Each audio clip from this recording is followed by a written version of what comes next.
Una mañana de finales de noviembre, estaba en el porche y oí a mi nuera reírse a través de la ventana de la cocina. Se va a volver loco cuando vea la cuenta vacía. Había programado la transferencia de mis $210,000 de ahorros para la mañana siguiente. Mi hijo solo advirtió, déjale un poco para que no se enfade. Cuando regresaron a la noche siguiente, sus maletas estaban afuera y solo quedaban $20. Desde detrás de la puerta recién cerrada, dije con calma, les tengo una sorpresa. Bienvenidos a la venganza del papá silencioso. Les agradezco mucho que estén aquí. ¿Desde qué ciudad o país nos ven hoy? Dejen su ubicación abajo. Además, tengan en cuenta que esta historia incluye elementos ficticios con fines de entretenimiento y educativos. Cualquier parecido con nombres o lugares reales es pura coincidencia, pero la lección de vida sigue siendo poderosa. Se va a volver loco cuando lo vea vacío. Esa era la voz de mi nuera que se colaba por la ventana de la cocina un martes por la mañana a finales de noviembre. Lo dijo como si comentara el tiempo, con naturalidad, sin inmutarse, casi aburrida. Yo estaba en el porche trasero con mi taza de café en las manos, todavía con la camisa de franela con la que había dormido, y esas palabras me golpearon en algún punto de mi cabeza antes de que mi cerebro terminara de procesarlas. Pero me estoy adelantando. Para entender lo que pasó esa mañana, hay que entender cómo era el año anterior. Me llamo George Calloway. Tengo 67 años y he vivido en la misma casa de 3 habitaciones en el condado de Westchester, Nueva York, durante 31 años. Mi esposa, Linda, y yo la compramos en el otoño de 1993, cuando el arce del jardín delantero apenas era más alto que nuestro buzón. Pintamos todas las habitaciones nosotros mismos. Restauramos los pisos de madera a gatas durante un largo fin de semana de octubre. Plantamos manzanos junto a la cerca trasera porque Linda dijo que algún día quería hacer su propia sidra. Nunca llegó a hacerlo, pero los árboles crecieron de todos modos, año tras año, con constancia y sin prisas, como siempre había sido Linda. Linda falleció el 14 de enero de 2024, tras 14 meses de lucha contra una enfermedad implacable. Tenía 64 años. Merecía vivir 30 más. Merecía disfrutar de cada otoño que aquel arce nos iba a regalar. En cambio, una tarde gris de enero, al llegar a casa desde el hospital, crucé la puerta principal y me quedé en el recibidor de una casa sumida en un silencio absoluto y devastador. El duelo es extraño cuando tienes 67 años y la persona que has perdido era también tu mejor amiga, tu compañera de cenas, la razón por la que comprabas café de calidad en lugar del de marca blanca.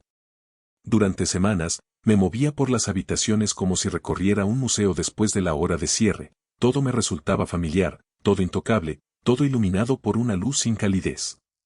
Mantenía la televisión encendida para tener algo de ruido. Cené cereales 3 noches seguidas. Olvidé regar las plantas de Linda hasta que las hojas se rizaron por los bordes y cayeron una a una sobre el alféizar de la ventana. Fue Isen quien sugirió por primera vez que nos mudáramos juntos. Mi hijo, de 34 años, de hombros anchos, con los ojos oscuros de Linda, y yo siempre habíamos creído en su bondad fundamental. Me llamó un domingo por la noche a principios de julio, con esa dulzura particular que la gente usa cuando cree que podrías derrumbarte. Papá, Rachel y yo hemos estado hablando, dijo. Nos horroriza la idea de que estés solo en esa casa tan grande. ¿Qué te parece si vinimos y nos quedamos un tiempo, 4 meses, tal vez 5, solo hasta que te recuperes? Ahorramos en el alquiler. Tienes compañía. Nos conviene a todos. Le dije que no necesitaba que me cuidaran. Dijo que lo sabía. Le dije que la casa era perfectamente manejable. Dijo que también lo sabía. Entonces dijo, mamá querría que alguien estuviera contigo, papá. Y esa fue la frase que abrió la puerta, porque tenía razón, y ambos lo sabíamos. Rachel se mudó el sábado siguiente con 17 cajas y una seguridad que llenaba cada habitación a la que entraba. Tenía 31 años, rasgos afilados, era rápida para dar un halago y aún más rápida para dar una opinión. Siempre me había resultado difícil descifrarla, el tipo de persona que sonreía con gran calidez mientras te decía algo que tardarías 3 días en darte cuenta de que había sido un insulto. Pero era la esposa de Isen, y Isen era mi hijo, y me dije a mí mismo que la familia requería cierta flexibilidad en la interpretación. Durante las primeras 3 semanas, las cosas fueron manejables. Rachel cocinaba los martes y los jueves. Isen me ayudó a limpiar las canaletas un sábado por la tarde. Cenábamos juntos casi todas las noches, y la casa, que se había estado asfixiando en su silencio, comenzó a respirar de nuevo. Dormí mejor. Dejé de comer cereales para cenar. Le dije a Patricia, mi hermana menor, que tal vez este arreglo no iba a ser tan malo después de todo. Una mañana, bajé las escaleras y me detuve en el primer escalón. La pared del fondo de la sala, donde Linda y yo habíamos colgado nuestro retrato de boda el año que nos mudamos, donde había permanecido durante 3 décadas, ligeramente torcido porque ninguno de los dos se ponía de acuerdo sobre el centro exacto, estaba vacía. En su lugar colgaba una gran fotografía enmarcada de Isen y Rachel en alguna playa, con luz dorada, camisas de lino a juego, riendo de algo que la cámara no podía captar. Sentí una opresión en el pecho que no tenía nada que ver con mi problema cardíaco. Rachel apareció desde la cocina con un paño de cocina en la mano, leyendo mi rostro con la calma ensayada de alguien que se había preparado para este preciso momento. «Espero que no te importe, papá», dijo con voz suave y pausada. La habitación se sentía tan pesada. Quería traer algo un poco más alegre. «Puedo buscar un buen sitio para tu foto en otro lugar si quieres». Miré el rectángulo vacío de pintura ligeramente más oscura donde el rostro de Linda había estado durante 31 años. Observé la expresión de Rachel, agradable, paciente, completamente impasible. Le dije, me gustaría que volviera a estar como estaba. Ella respondió, por supuesto, con una sonrisa que sugería que nada de eso sucedería pronto. Y Isen, que había aparecido silenciosamente en la puerta tras ella, no dijo nada y fue a rellenar su café. 3 días después, un martes tranquilo por la mañana, salí al porche trasero con mi café, como siempre. La ventana de la cocina estaba entreabierta para que saliera el vapor del lavavajillas, y fue entonces cuando oí la voz de Rachel, baja y tranquila, hablando por teléfono. «Mudarnos era el plan desde el principio», dijo. «Alquiler gratis y la casa está totalmente pagada. Solo necesitábamos instalarnos primero. Una vez que tengamos acceso a la cuenta, podremos mudarnos rápido. Se va a volver loco cuando la vea vacía». Luego se rió, una risa corta y alegre, como si todo fuera el remate de un chiste que llevaba meses esperando para contar. Me quedé en el porche, inmóvil. El café de mi taza se estaba enfriando. Los manzanos que Linda había plantado estaban alineados a lo largo de la valla trasera, con las ramas desnudas por el frío de noviembre, pacientes y resistentes. Los observé durante un buen rato. Entonces volví a mirar por la ventana de la cocina, a la silueta de Rachel moviéndose dentro de mi casa, completamente a gusto, completamente segura de sí misma, y sentí que algo se removía en mi interior. No se rompía, no se agrietaba, sino que se asentaba, como se asienta una base cuando finalmente decide sostenerse. Me di la vuelta y volví adentro. Tenía que pensar un poco. Esa mañana volví a entrar, me preparé una cafetera entera y me senté a la mesa de la cocina a reflexionar sobre lo que acababa de oír, con esa claridad particular que solo se consigue cuando algo que has estado intuyendo durante meses de repente cobra sentido. La cocina olía a lavavajillas que Rachel había cambiado por una marca que no reconocía. Había cojines en las sillas que no estaban allí en octubre. Y la libreta magnética que Linda había tenido en la nevera durante 30 años, aquella en la que escribía la lista de la compra con su letra cursiva y pausada, había sido sustituida por una elegante pizarra digital que ninguna de las dos habíamos pedido jamás. Me había fijado en todas estas cosas por separado, como cuando uno se da cuenta de una corriente de aire antes de encontrar la ventana abierta. Ahora estaba encontrando la ventana. Esa mañana no hablé con Rachel. Llevaba 40 años trabajando en seguros comerciales, lo que significaba que había pasado 40 años aprendiendo que lo más caro que se puede hacer en cualquier crisis es reaccionar antes de tener toda la información. Así que, en lugar de decir nada, me serví el café, sonreí cuando Rachel pasó por la cocina a buscar sus llaves y le deseé un buen día en el trabajo. Ella me dijo que no me olvidara de la tintorería. Luego se fue, y me quedé sola en mi casa, y empecé a prestar atención de una manera que no se me había ocurrido antes. Fue Carol Banner quien me dio la primera pieza del rompecabezas, aunque no tenía ni idea de que lo estaba haciendo. Carol era una mujer a la que conocía desde hacía 11 años a través del club de jardinería de Westchester, una maestra jubilada, perspicaz y bondadosa, que vivía a 4 cuadras de distancia y tenía opiniones firmes sobre las variedades de rosas y las decisiones del ayuntamiento casi por igual. Me la encontré en el supermercado Stop and Shop un miércoles por la tarde a mediados de agosto, en el pasillo de los cereales, nada menos. George, dijo, tocándome el brazo como la gente hace cuando quiere suavizar algo antes de decirlo.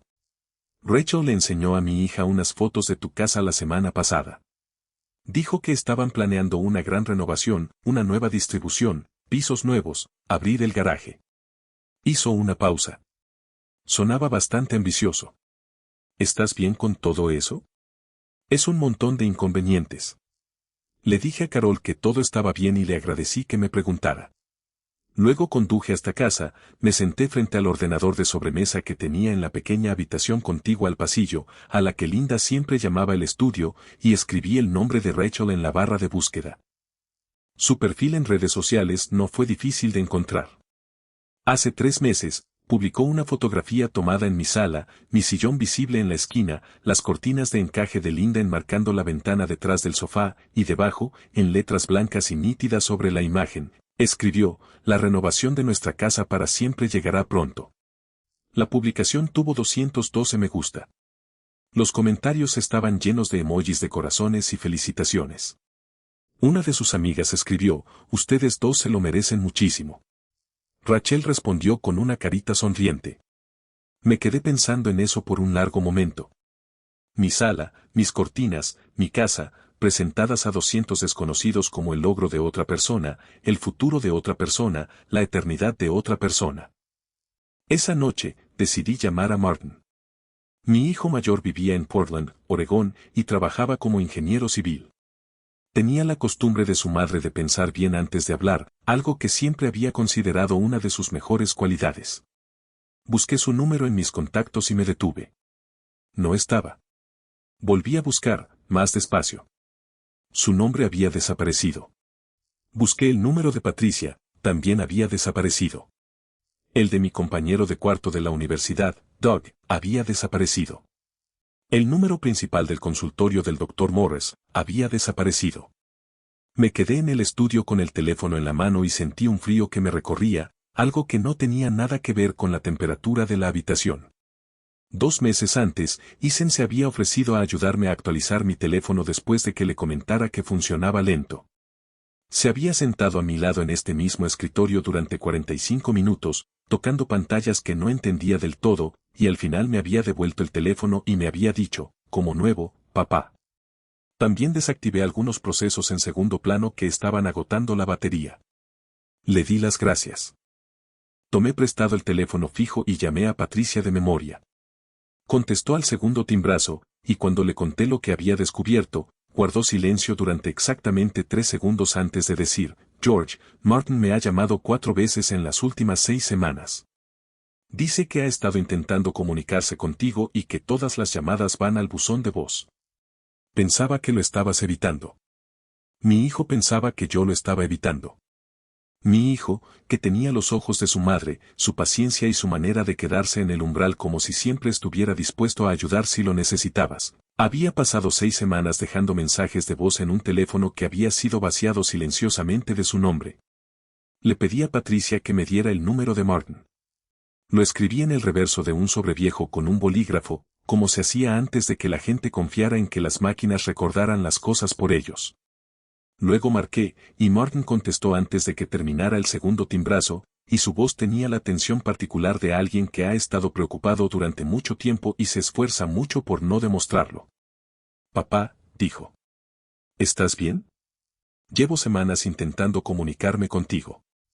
Apoyé la mano en el escritorio para estabilizarme y dije, estoy bien, hijo, pero creo que necesito contarte algunas cosas. Fuera de la ventana del estudio, las farolas se encendían una a lo largo de la manzana. A través del techo, podía oír a Rachel moviéndose en la habitación de invitados de arriba, sus pasos cruzando de un lado a otro con el ritmo decidido de alguien que hace planes. La mañana después de hablar con Martin, me desperté con la mandíbula dolorida por haber apretado los dientes mientras dormía, algo que no había hecho desde los peores meses de la enfermedad de Linda. Me quedé en la cama mirando al techo y escuché a Rachel moverse abajo, las puertas de los armarios de mi cocina abriéndose y cerrándose con la cómoda autoridad de alguien que ha vivido en un lugar durante décadas. Mi teléfono vibró en la mesita de noche, un mensaje de texto de un número desconocido. Entrecerré los ojos para leer la pantalla. Esta es la consulta del Dr. Morris en Westchester Medical Associates. Este es un recordatorio de que su cita de seguimiento cardíaco, originalmente programada para el 19 de agosto, fue cancelada a petición de un familiar. Por favor, llámenos para reprogramarla lo antes posible. Lo leí 2 veces. Luego lo leí una tercera vez, porque mi cerebro seguía rechazando lo que mis ojos le mostraban. Me senté en el borde de la cama, apoyé ambos pies en el suelo y respiré hondo, con un ligero temblor al exhalar. Mi cardiólogo había estado controlando una arritmia leve durante 3 años, nada peligroso, pero tampoco algo que ignorar. El Dr. Morris era muy meticuloso con los seguimientos. Nunca había faltado a una cita. Subí las escaleras.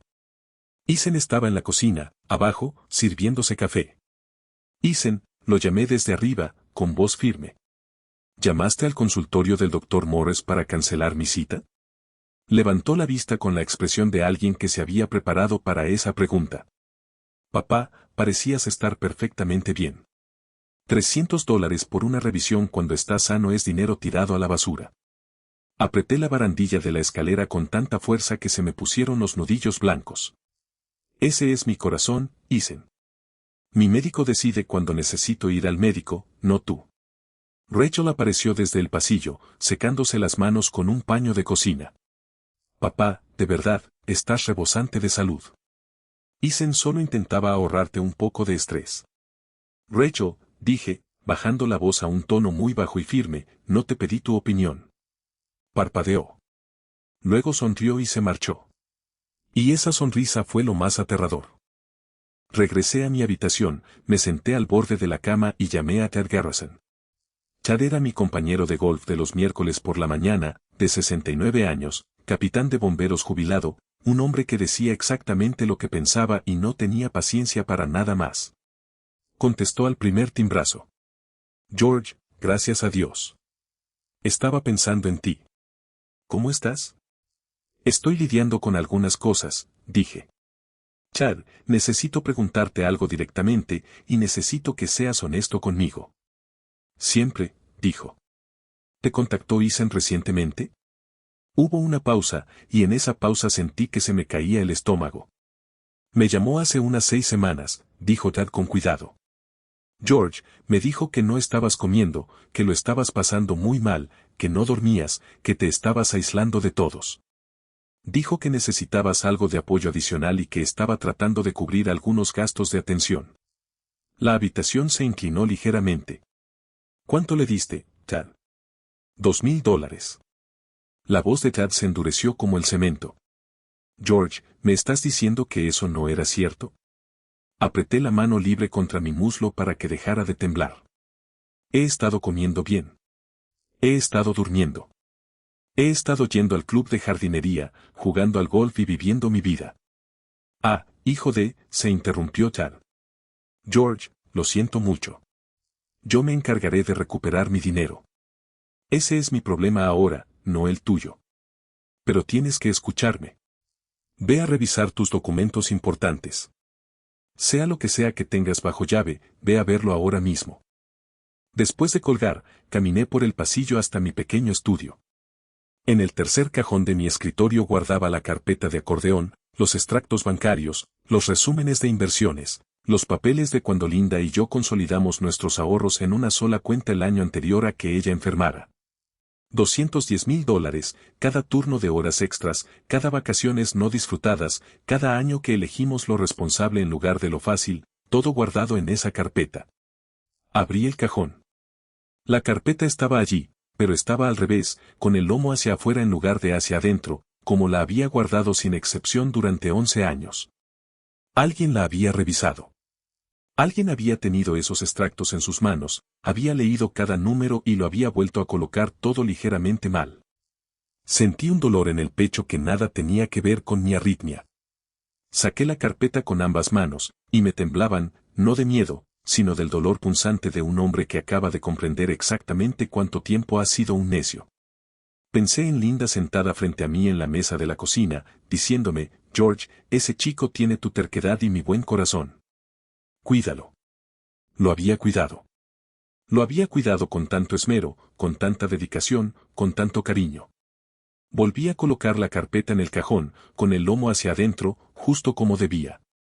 Luego me enderecé, eché los hombros hacia atrás y miré por la ventana del estudio el arce del jardín delantero, el que apenas era más alto que el buzón cuando nos mudamos y ahora era tan grande que sus ramas tocaban las canaletas. Miré el espacio vacío en la pared donde debería haber estado su fotografía y pensé, basta. Luego volví al escritorio y cogí el teléfono. 3 semanas después de encontrar la carpeta al revés, Patricia me llamó un jueves por la noche. Mi hermana menor tenía una voz como el café caliente, firme, sin prisas, de esas que te hacen sentir que cualquier problema aún se puede solucionar. Pero esa noche sonaba diferente, cautelosa, como si estuviera eligiendo cada palabra antes de pronunciarla. George, necesito decirte algo, y necesito que mantengas la calma mientras lo hago. Sentí un nudo en el estómago. Solo dilo, Patty. Rachel me llamó el martes pasado, dijo. Me contó que últimamente has tenido problemas de memoria, que olvidas citas, que pierdes cosas, que te confundes con las fechas. Dijo que le preocupaba tu capacidad para administrar tus finanzas a largo plazo. Patricia hizo una pausa.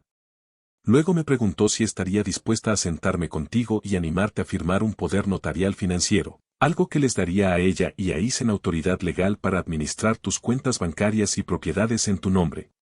Me quedé sin aliento, como si me hubieran golpeado en el pecho.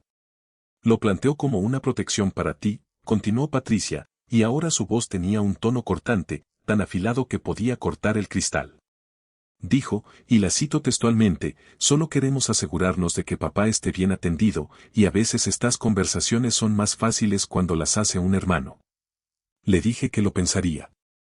Luego colgué y te llamé inmediatamente, porque George, algo anda muy mal en esa casa. Apretaba tanto la mano contra mi frente que podía sentir mi propio pulso latiendo contra la palma. Patty, no estoy confundida sobre nada. Mi memoria está perfectamente bien. Lo sé, dijo con vehemencia. Te conozco desde hace 63 años. Recordaste mi aniversario antes que mi propio marido el pasado marzo. George, ella está armando un caso. ¿Entiendes lo que te digo? Está construyendo una historia sobre ti, pieza por pieza, para que cuando llegue el momento, parezca que necesitabas ayuda. Un poder notarial financiero en el estado de Nueva York es un documento legal serio. Puede otorgarle a otra persona autoridad total sobre tus cuentas bancarias, tus inversiones, tus bienes raíces, cada decisión financiera de tu vida. Requiere tu firma voluntaria y no puede ser forzada.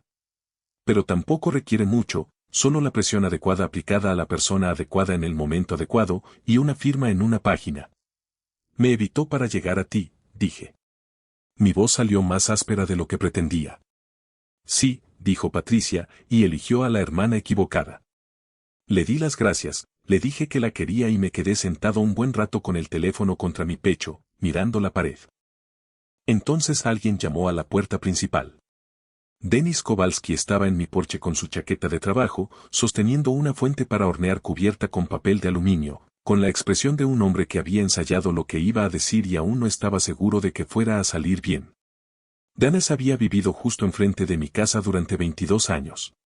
Me había ayudado a subir la cama del hospital de Linda por las escaleras durante sus últimos meses sin que se lo pidiera y sin decir una palabra después. George, dijo, no quiero entrometerme, pero Margaret y yo oímos algo de algunos vecinos y pensamos que debía saberlo. Cambió la fuente a un brazo. Rachel les comentó a los Henderson en la reunión de la Asociación de Vecinos la semana pasada que planeaba cederles la casa a ella y a Isen antes de fin de año. Dijo que ya habías decidido mudarte con Patricia y que la transferencia estaba prácticamente cerrada. Me miró fijamente a los ojos. ¿Es cierto? La luz del porche zumbaba suavemente sobre nosotros. Un coche pasó por la calle. Podía oír débilmente la televisión encendida dentro de mi casa, algo que Rachel había puesto en el salón, alegre y ajena a todo.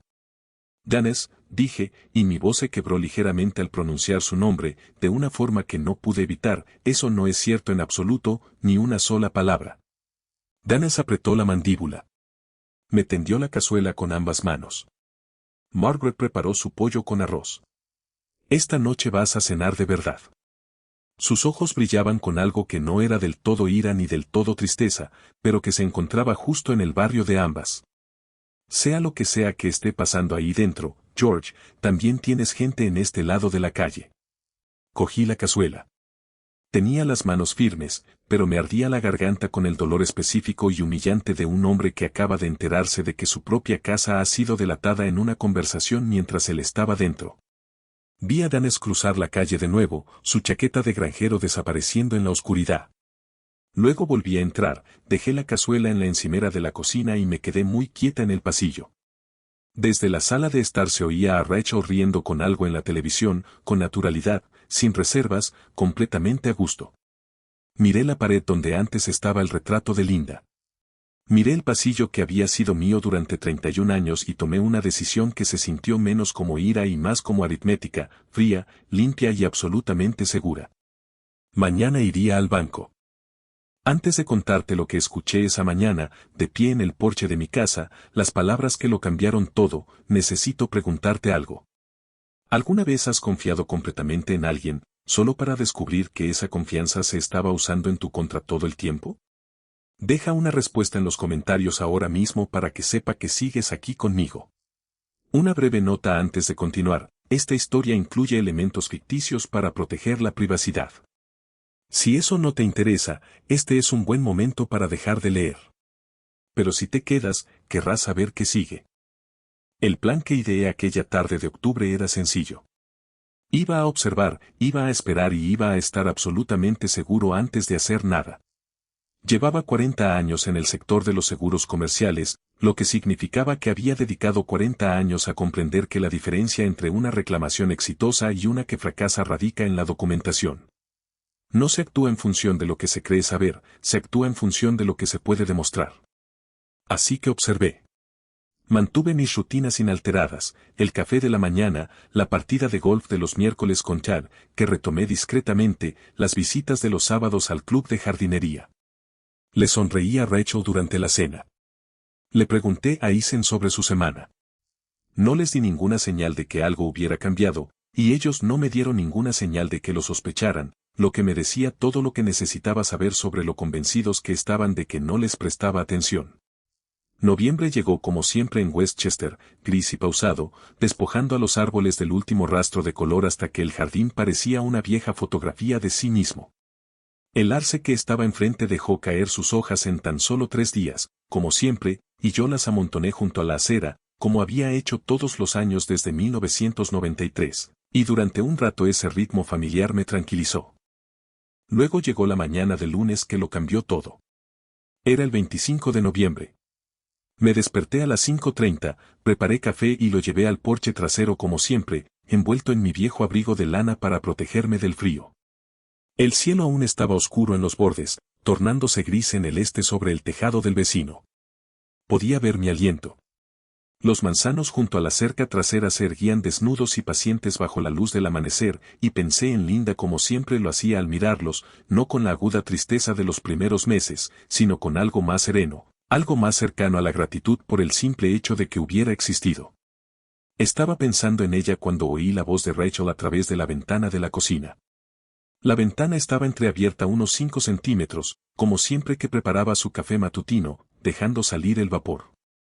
Su voz era baja, pero completamente clara en el aire frío, y lo que oí en ella no fueron solo las palabras, sino la textura que había debajo, la tranquilidad de alguien que ya ha decidido que lo más difícil ha terminado. Se va a volver loco cuando vea que está vacío, dijo, y soltó una risita corta y aguda que ya había oído antes en otras habitaciones hablando de otras cosas, pero nunca dirigida a mí, nunca dirigida a todo lo que había ahorrado. Programé la transferencia para mañana a las 9, los $210,000 completos. Una vez que se complete, cerraremos la compra de la casa este fin de semana.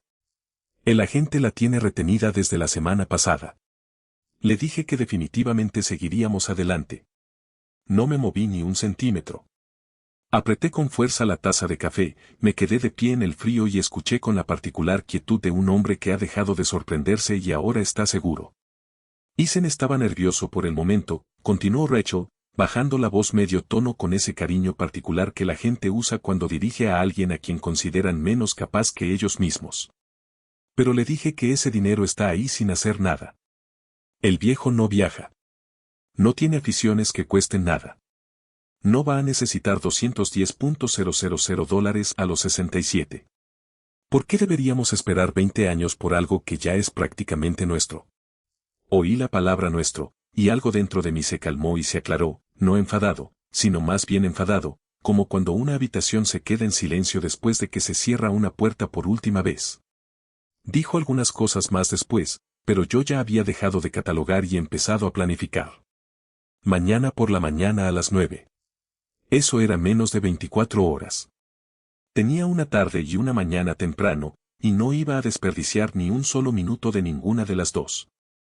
Volví adentro antes de que Rachel terminara su llamada. Tiré mi café frío por el desagüe, enjuagué la taza y la puse en el escurridor como siempre. Luego subí, me duché, me cambié de ropa y bajé y comí un tazón de avena de pie en la encimera mientras Rachel hablaba por teléfono en la sala y Ethan se movía arriba preparándose para el trabajo. Salieron con 15 minutos de diferencia. Me quedé en la ventana principal y vi la camioneta plateada de Ethan salir del camino de entrada, vi el sedán de Rachel seguirla hasta la esquina, vi cómo ambos desaparecían. Luego fui al estudio. Necesitaba una pieza más antes de estar lista. Me senté en el sillón de lectura de Linda y esperé. Y a las 9:15 de esa noche, la conseguí. La puerta de la habitación de invitados no estaba completamente cerrada. A través de la rendija de 5 centímetros, pude oír la voz de Ethan, más baja de lo habitual, cuidadosa, la voz que usaba cuando no quería que se la oyera a través de las paredes.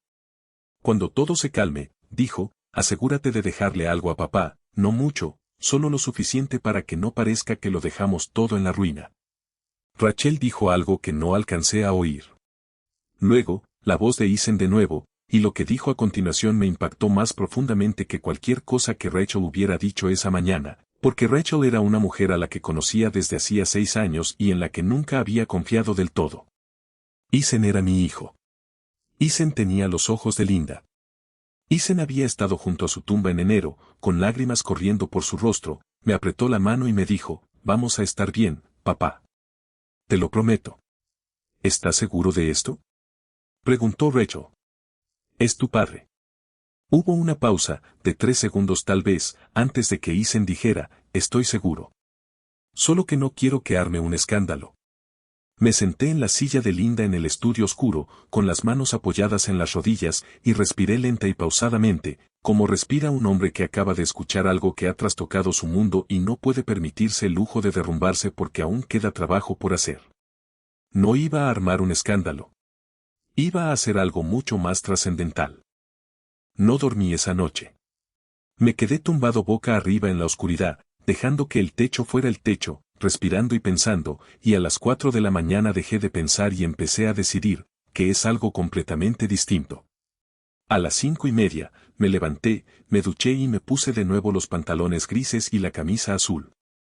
Bajé a la cocina, me preparé un café y me lo bebí de pie junto a la encimera, en la oscuridad, mirando por la ventana que había encima del fregadero, la misma ventana por la que había oído la voz de Rachel la mañana anterior, tranquila y segura, completamente ajena a que el hombre del que hablaba estuviera a unos 4 metros de distancia, al otro lado del cristal. Pensé en ello un momento. Después, enjuagué la taza, la dejé en el estante, cogí las llaves y salí hacia el coche. Eran las 5:05 de la mañana. La calle estaba vacía. Mi aliento formaba pequeñas nubes en el aire de noviembre mientras cruzaba la entrada. Retrocedí lentamente, con los faros iluminando la fachada de la casa, y conduje hacia el pueblo sin la radio encendida. El First Federal Bank de Mamaroneck Avenue abrió a las 8:30.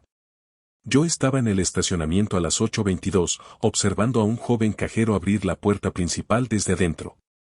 Esperé hasta las 8:30 en punto y luego entré. Frank Dawson había administrado esta sucursal durante 14 años. Nos conocimos en una cena de la Cámara de Comercio en 2011, descubrimos que ambos éramos entrenadores de béisbol infantil en la misma liga recreativa y, desde entonces, habíamos mantenido una relación cordial y confiable, el tipo de amistad construida sobre pequeños gestos constantes en lugar de grandes gestos. Cuando entré a su oficina y cerré la puerta tras de mí, me miró a la cara e inmediatamente extendió la mano y giró ligeramente el monitor de su computadora para que nadie que pasara por el vestíbulo pudiera ver la pantalla. «Dime qué necesitas», dijo. Se lo dije. No me extendí demasiado ni expliqué más de lo necesario. Le dije que había una transferencia programada en mi cuenta de ahorros conjunta para las 9 de la mañana siguiente, 210,000 pesos a una cuenta externa que no había autorizado. Le dije que quería cancelarla. Le dije que quería que cada dólar se transfiriera a una nueva cuenta individual a mi nombre únicamente, con un nuevo número de cuenta, nuevas credenciales y la verificación de seguridad más alta disponible, lo que significa que no se podría procesar ninguna transacción sin mi presencia física y una identificación oficial válida. Le dije que quería que quedaran exactamente 20 pesos en la antigua cuenta conjunta. La expresión de Frank no cambió mientras hablaba. Cuando terminé, asintió una vez, abrió la cuenta en su pantalla y confirmó que la transferencia estaba allí exactamente como Rachel había dicho, por el monto total. Según la ley bancaria de Nueva York, dijo Frank con voz tranquila y profesional, como cotitular de una cuenta, usted tiene plena autoridad legal para cancelar cualquier transacción pendiente, reestructurar la cuenta o transferir fondos sin el consentimiento ni la notificación del otro titular. Todo lo que está pidiendo está completamente dentro de sus derechos. Lo sé, dije. Solo necesitaba que me lo explicaran con claridad. Trabajó rápido y sin conversaciones innecesarias, algo que siempre aprecié de Frank Dawson. Imprimió formularios, explicó cada uno con claridad antes de deslizarlo sobre el escritorio para mi firma y procesó cada paso por completo antes de pasar al siguiente. Leí cada línea de cada documento antes de firmarlo, como me había enseñado mi padre y como lo había hecho con cada contrato en mis 40 años de vida profesional. 90 minutos después de sentarme, todo terminó. La transferencia se canceló.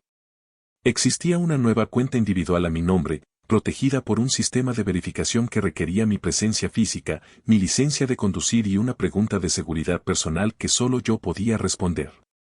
210,000 pesos, 31 años de trabajo constante y minucioso, los 50 pesos de Linda cada viernes sin excepción, cada modesta vacación que no tomamos para que la cantidad pudiera aumentar, estaban a salvo en una cuenta a la que las credenciales de acceso de Rachel ahora no apuntaban.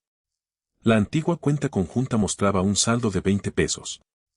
Frank imprimió los documentos de confirmación, los metió en un sobre sencillo y me lo entregó. Lo guardé en el bolsillo interior de mi chaqueta, pegado al pecho. George, dijo Frank cuando me levanté para irme. Hizo una pausa, eligiendo sus palabras. Espero que todo se aclare. Ya se ha solucionado, respondí. Me detuve en la ferretería de camino a casa. Compré 4 bolsas de obra resistentes, 2 cajas de mudanza aplanadas, un rollo de cinta adhesiva y un rotulador permanente. Pagué en efectivo. La mujer de la caja me preguntó si estaba haciendo limpieza de otoño, y le dije algo parecido. Llegué a mi entrada a las 10:45. Los 2 coches ya se habían ido. La casa estaba en silencio.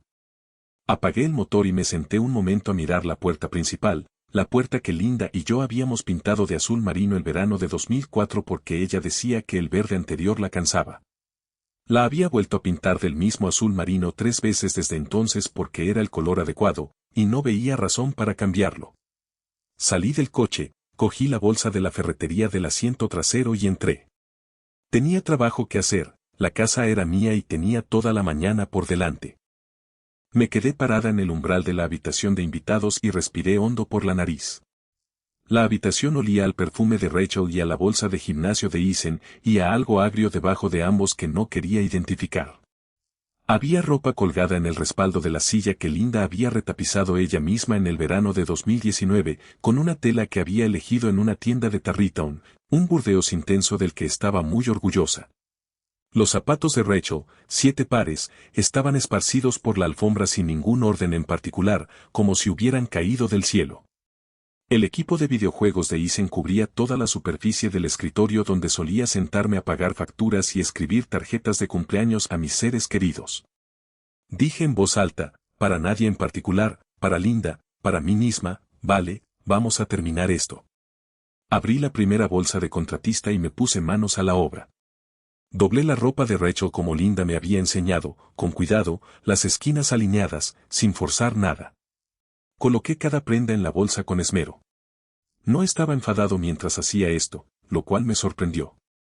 Lo que sentí fue algo más parecido a la calma concentrada de un hombre que termina una tarea que ha pospuesto durante demasiado tiempo y que ahora por fin está haciendo bien. Silla Burdeos, dije en voz alta, pasando la mano por el reposabrazos mientras quitaba la chaqueta de Rachel. Linda te eligió ella misma. Te mereces algo mejor que esto. A continuación, revisé el armario. El lado de Isen tenía principalmente camisas de vestir y dos trajes, ambos todavía envueltos en plástico de la tintorería. Los coloqué planos en la segunda bolsa con el mismo cuidado. Su consola de videojuegos y su maraña de cables fueron a parar a una caja envuelta en una de sus propias sudaderas para que nada la rayara. Etiqueté la caja con el rotulador permanente, Isen, electrónica. Una hora después, abrí el cajón de la mesita de noche del lado de Rachel y encontré una hoja de cuaderno doblada. La desdoblé y sentí una opresión en el pecho. Era una lista manuscrita, medidas de la habitación, muestras de color de pintura con pequeñas muestras pegadas junto a cada nombre, bocetos de muebles. Al pie, con la letra redondeada de Rachel, dormitorio principal, convertir en despacho. Me ardía la garganta. Era la habitación donde Linda y yo habíamos dormido durante 31 años, la habitación donde ella leía todas las noches con la lamparita encendida hasta las 11, la habitación donde me había tomado de la mano durante 2 tormentas, un diagnóstico y una larguísima noche de febrero en la que ambas sabíamos que el final estaba más cerca de lo que habíamos dicho en voz alta. Doblé el papel, me lo metí en el bolsillo de la camisa y dije en voz baja, con total convicción, ni hablar, Rachel. Ni en esta vida. Seguí adelante. Al mediodía, 12 bolsas de contratista y 4 cajas etiquetadas estaban ordenadamente alineadas en el pasillo. Las bajé, una por una, con calma, sin prisas. Coloqué todo en el porche delantero, bajo el alero, donde el techo las protegería de la lluvia. Encima de la pila, puse una pequeña caja de cartón con sus pasaportes, tarjetas de la Seguridad Social y documentos del seguro. Junto a ella, dejé un sobresellado con el nombre Isen escrito con rotulador negro.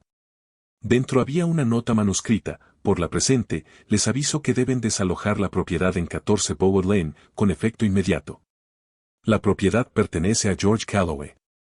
Por favor, no intenten volver a entrar. Había buscado la redacción correcta la noche anterior. Una sola frase, eso era todo lo que necesitaba. Llamé al cerrajero desde la tarjeta que había encontrado en internet esa mañana mientras desayunaba avena. Contestó al segundo timbrazo. Hola, soy George Calloway de Bower Lane, dije. Necesito que me cambien las 3 cerraduras exteriores hoy mismo, la de la puerta principal, la de la puerta trasera y la de la entrada lateral del garaje. La de mayor seguridad que tengan. Puedo estar allí a la 1:30, dijo el cerrajero. Perfecto, dije. Voy a preparar el café. Entré y puse la tetera. Tenía las manos completamente firmes. No tenía los ojos llorosos. Pero cuando pasé por la sala y vi la pared vacía donde había estado la fotografía de Linda, donde volvería a estar muy pronto, algo se abrió en medio de mi pecho, y me quedé allí parada durante 30 segundos con la mano apoyada en el esternón, respirando a través de ella, dejándome sentir todo el peso del año que me había traído hasta esta tarde de martes en particular. Casi listo, cariño, le dije a la habitación vacía. Casi listo. La tetera silbó. Volví a la cocina. El cerrajero se llamaba Roy, y llegó a la 1:28 con una furgoneta gris y una caja de herramientas del tamaño de una maleta pequeña. Era un hombre compacto y eficiente de unos 50 y tantos años que me estrechó la mano con firmeza en la puerta y examinó los 3 puntos de cierre que le había indicado sin perder tiempo. Delante, de atrás y del garaje, confirmé. Cerraduras de seguridad de primera categoría en las 3, si las tiene. Siempre las llevo conmigo, dijo Roy, agachándose ya para examinar la placa de la puerta principal. Buena elección. Las de primera categoría son las que los cerrajeros ponen en sus propias casas. Me miró con una leve sonrisa. Dame unos 90 minutos. Llévate lo que necesites, dije. Hay café en la encimera. Roy trabajó con la eficiencia concentrada de un hombre que se enorgullecía de su oficio, y el sonido de su trabajo, el raspado de los herrajes viejos al ser retirados, la perforación precisa de los nuevos agujeros de montaje, el clic sólido de cada nuevo cilindro al ser colocado profundamente, me resultó casi inesperadamente satisfactorio.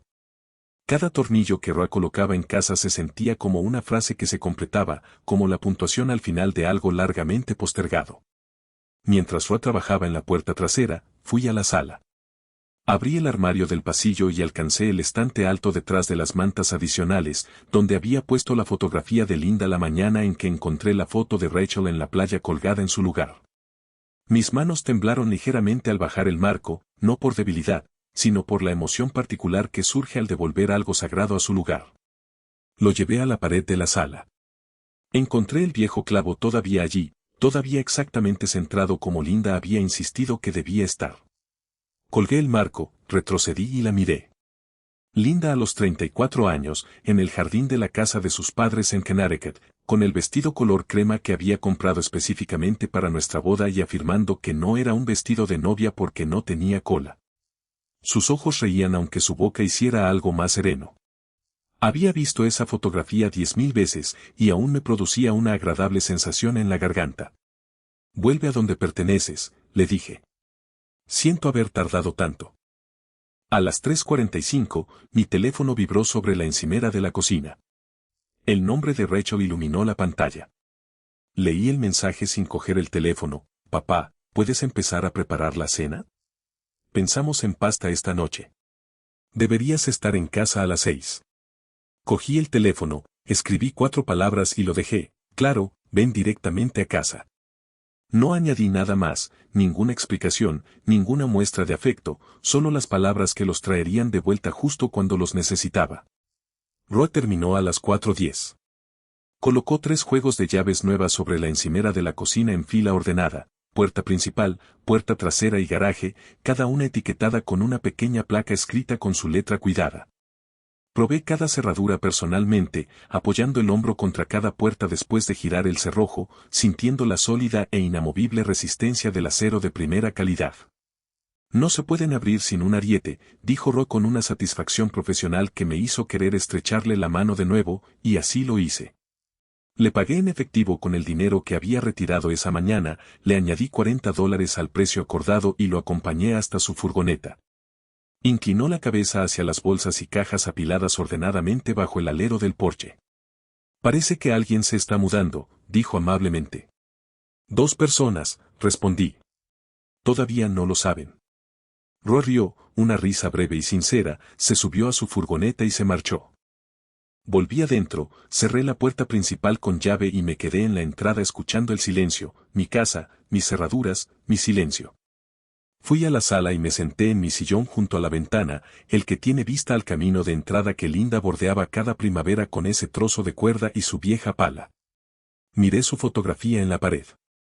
Serví una taza de té de la tetera que había preparado mientras Roy terminaba, y la sostuve con ambas manos y dejé que el calor se extendiera a mis palmas, y esperé. A las 5:19, mi teléfono estalló con el tono de llamada de Rachel. Lo vi iluminar la habitación que se oscurecía y no lo toqué. Se detuvo. Empezó de nuevo. Se detuvo. Entonces los mensajes de texto comenzaron a llegar uno tras otro, rápidos y cada vez más intensos. Papá, la aplicación del banco muestra algo raro. Papá, contesta el teléfono. Hay un problema con la cuenta. Muestra 20 pesos. Papá, esto es urgente. Por favor, llámame. Papá.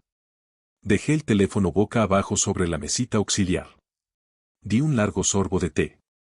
Fuera de la ventana principal, las farolas se encendían una a una en la oscuridad de principios de noviembre, y el arce se erguía desnudo e imponente contra el cielo gris, completamente ajeno a todo. 8 minutos después, los faros iluminaron bruscamente el parabrisas. La camioneta de Isen dobló la esquina demasiado rápido y entró bruscamente en la entrada con un chirrido de frenos que pude oír a través del cristal. Ambas puertas se abrieron antes de que el motor se detuviera. Vi a Rachel salir, con el teléfono apretado entre las manos, su rostro reflejando un pánico apenas contenido. Levantó la vista hacia el porche. Vio las bolsas. Abrió la boca. Dejé mi taza de té, me levanté y caminé hacia la puerta principal. Desbloqueé el cerrojo interior y abrí la pesada puerta principal hacia adentro, pero dejé la puerta mosquitera de malla metálica cerrada y asegurada entre nosotros. A través de la rejilla metálica, pude ver a Rachel con claridad, con el pelo alborotado por el viento, el pecho agitado y el teléfono apretado con tanta fuerza que sus nudillos se habían vuelto del color de la tiza vieja. Me apuntó con el teléfono a la cara a través de la pantalla. La cuenta muestra $20, dijo, con la voz quebrándose como madera bajo demasiada presión. Papá, $20. Algo pasó con la cuenta. Tienes que llamar al banco ahora mismo. No pasó nada con la cuenta, dije. La cuenta está exactamente como la dejé. El rostro de Rachel pasó por 3 expresiones en 2 segundos, confusión, cálculo y luego algo crudo que no pudo reprimir del todo. Agarró la manija de la puerta mosquitera y tiró de ella. No se movió. Tiró de ella de nuevo, con más fuerza, y todo el marco vibró, pero el pestillo de primera calidad se mantuvo firme sin esfuerzo. Abre esta puerta, dijo. Ábrela ahora mismo y déjanos entrar para que podamos hablar de esto como una familia. Podemos hablar aquí mismo, dije. Isen se acercó a ella. Intentaba parecer sereno, pero su mandíbula se movía de una manera que me indicaba que estaba rechinando los dientes, algo que hacía desde los 9 años cuando tenía miedo y trataba de no demostrarlo. Papá, dijo con voz pausada y baja, creo que ha habido un malentendido. Si nos dejas entrar, los 3 podemos sentarnos y aclarar lo que está pasando. No hay ningún malentendido, Isen, dije. Lo entiendo todo perfectamente. La compostura de Rachel se resquebrajó como un huevo que cae sobre baldosas. ¿Dónde está el dinero?, exigió, con una voz que se oía hasta en la mitad de Bower Lane. $210,000 no desaparecen así como así. ¿Qué hiciste con él? ¿A quién se lo diste? No se lo di a nadie, dije. Lo moví a un lugar donde no puedas alcanzarlo. Eso es todo lo que necesitas saber. Tienes 67 años, exclamó Rachel, y las palabras salieron rápidas y ásperas, como cuando alguien las ha estado pensando durante mucho tiempo y finalmente deja de fingir que no lo ha hecho. ¿Para qué necesitas $210,000 a los 67? No viajas. No haces nada. Solo te quedas en esta casa. Ese dinero podría hacer algo por gente que todavía tiene toda la vida por delante. No sentí opresión en el pecho. No me temblaron las manos. Lo que sentí, en cambio, fue una claridad fría y cristalina, de esas que solo se consiguen cuando alguien elimina hasta la última duda que aún albergabas. Repítelo, dije en voz baja. Rachel parpadeó. Dije que dijiste que no necesito el dinero, dije. Dijiste que podría hacer algo por gente que todavía tiene toda la vida por delante. La miré directamente a los ojos a través de la reja metálica. Ayer por la mañana, de pie en el porche trasero, te oí decir exactamente lo mismo a quien quiera que estuviera al teléfono. Palabra por palabra. Vi cómo el color desaparecía de su rostro como el agua que se escapa de una bañera. Así que no te oí mal, no te entendí mal. Escuché cada palabra. Rachel abrió y cerró la boca sin emitir sonido alguno. Dejó caer el teléfono a su lado. Junto a ella, Isen se giró para mirarla, y su expresión no era la de alguien que recibe una noticia inesperada. Era la de alguien cuyo meticuloso plan acababa de ser descubierto. Me volví hacia mi hijo. Sentía un dolor profundo y estructural en el pecho que no tenía nada que ver con mi arritmia. Lo miré a él, a los ojos de Linda, a su cabello oscuro que empezaba a encanecer en las sienes, y le dije, Isen, te lo voy a preguntar una vez. Dime la verdad. Isen apretó la mandíbula. Exhaló por la nariz. Luego dijo, papá, mira, ese dinero iba a llegarnos tarde o temprano de todas formas. Simplemente pensamos que, con la casa pagada y todo ahí sin usarse, tenía más sentido que... le dije. Se detuvo. Bajó la mirada de la mía y se posó en el suelo del porche, y en ese momento parecía exactamente el niño de 12 años que una vez rompió la ventana del garaje con una pelota de béisbol e intentó culpar al viento. Y yo había amado a ese niño con todo mi ser, y ese amor seguía intacto, y eso era precisamente lo que hacía que todo esto fuera tan devastador. Anoche, dije, te oí decirle a Rachel que me dejara un poco para que no pareciera que me habías dejado todo. Mi voz no se quebró, pero me costó mantenerla firme. Y cuando te preguntó si estaba seguro, dijiste que sí.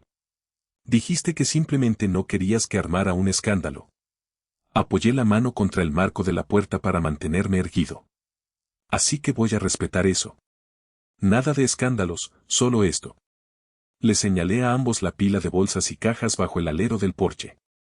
Todo lo que tienen está ahí fuera, empacado con cuidado, nada dañado. Sus documentos y pasaportes están en la caja de arriba.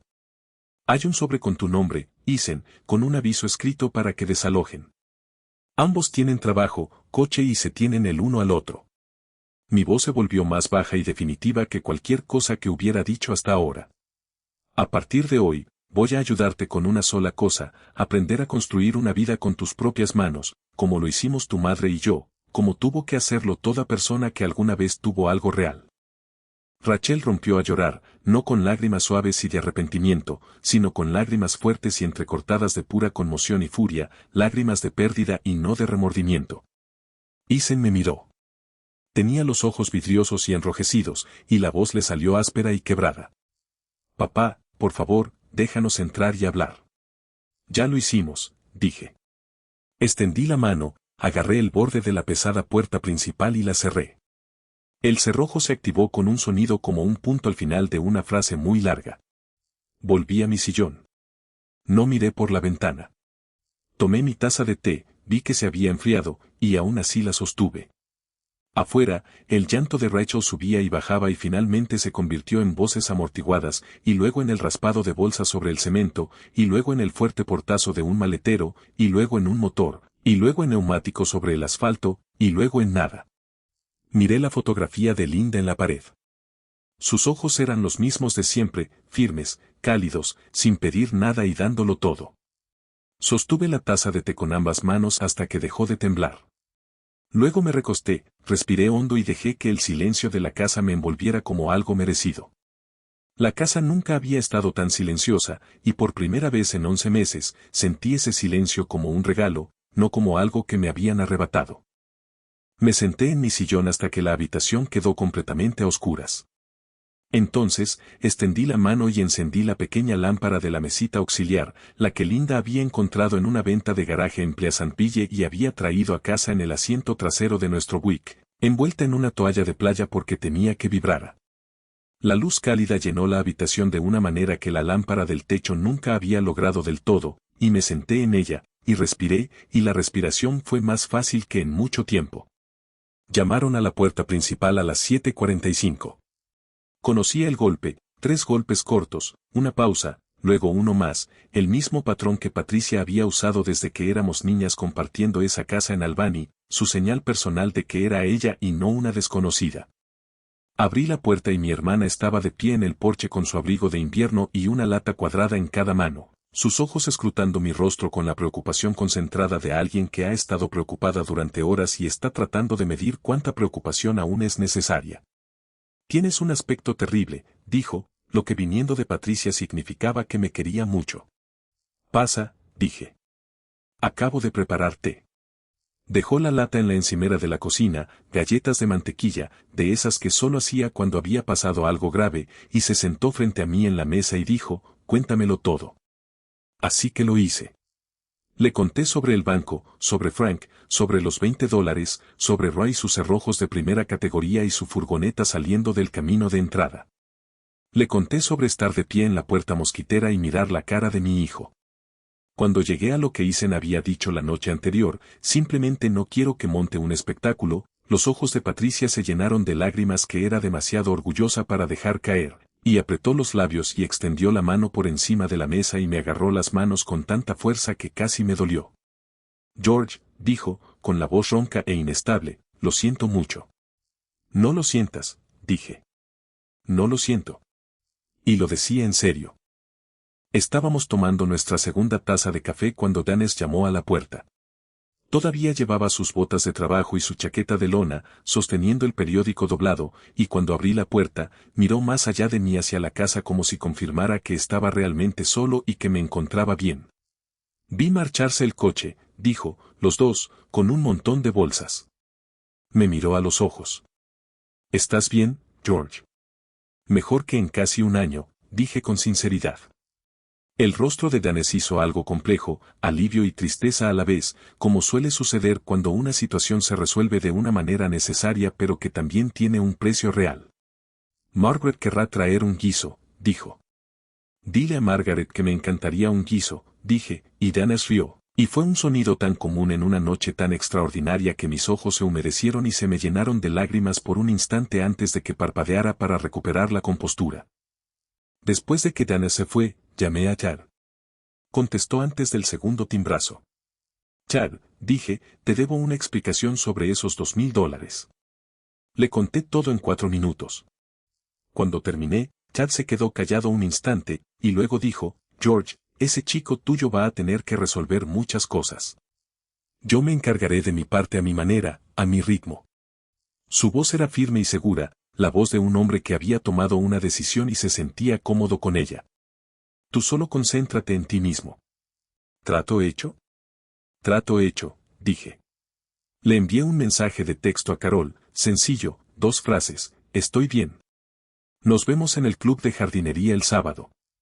Su respuesta llegó en menos de 1 minuto, gracias a Dios. Yo llevo el buen café. Sonreí a mi teléfono por primera vez en más tiempo del que recordaba. Martin llamó a las 9.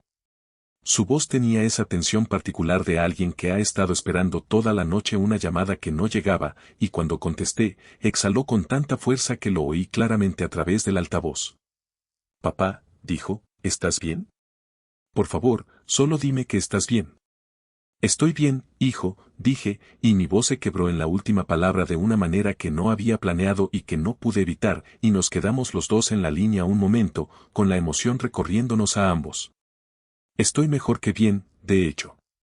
Ya pasó. Se acabó. Y quiero que vengas a verme cuando puedas. Reservaré el vuelo esta noche, dijo Martín, y su voz era húmeda y feroz, con el amor particular de alguien que ha estado asustado durante mucho tiempo y que apenas ahora empieza a dejar ir el miedo. Estaré allí para el fin de semana, papá. Te lo prometo. Visité a la doctora Morris el martes siguiente. Al entrar, me miró por encima de sus gafas y me dijo, «Te ves diferente. Mejor». ¿Qué cambió? Alguien tomaba decisiones por mí, respondí, acomodándome en la silla de exploración. Eso ya pasó. Me realizó una evaluación cardíaca completa, electrocardiograma, medición de la presión arterial y una auscultación cuidadosa con el estetoscopio, que siempre hacía 2 veces, porque, según ella, la primera vez le revelaba los hechos y la segunda, la historia. Después, mostró los resultados en la pantalla y la giró para que pudiera verlos. Tus valores han mejorado desde febrero, dijo. El estrés afecta al corazón de maneras que la medicación no siempre puede solucionar. Sea lo que sea que hayas resuelto, se nota. Salí de su oficina a una fría tarde de diciembre, el aire fresco y cristalino me acarició el rostro, me quedé en la acera frente al edificio médico y miré al cielo, brillante, pálido e inmenso sobre Westchester, y pensé en Linda, en los manzanos que había plantado y que aún crecían junto a mi cerca trasera, pacientes, firmes e indiferentes al caos del año que acababa de terminar, a los 31 años en una casa que volvía a ser mía, cada cerradura, cada clavo, cada pared. Estamos bien, cariño, le dije en voz baja al cielo de diciembre. Vamos a estar bien. Y por primera vez desde enero, lo creí completamente. Si algo me ha enseñado este año, es que el amor sin límites no es amor. Es una puerta abierta por la que entrarán personas indeseables sin limpiarse los pies. Pasé demasiado tiempo diciéndome a mí mismo que tolerar la falta de respeto era lo mismo que mantener la paz. No lo era. Era solo una forma más lenta de perderlo todo. Si pudiera hablar con cualquier padre que carga con el mismo peso silencioso que yo, le diría esto: no esperes a que hayan programado la transferencia, no esperes a que las cerraduras sigan perteneciendo a otra persona. En el momento en que te sientes como un extraño en tu propia casa, es Dios recordándote que tu dignidad nunca les perteneció. La venganza, papá, no se trata de ira. La justicia familiar no se trata de castigo. Se trata de un hombre que finalmente decide que lo que construyó con sus propias manos y con las manos de la mujer que amó merece ser protegido. Eso no es egoísmo. Eso es justicia familiar bien aplicada. Y a veces, papá, la venganza más silenciosa es la más poderosa de todas. Si esta historia te conmovió, si alguna vez tuviste que elegirte a ti mismo a costa de todo, quiero leer tu historia en los comentarios.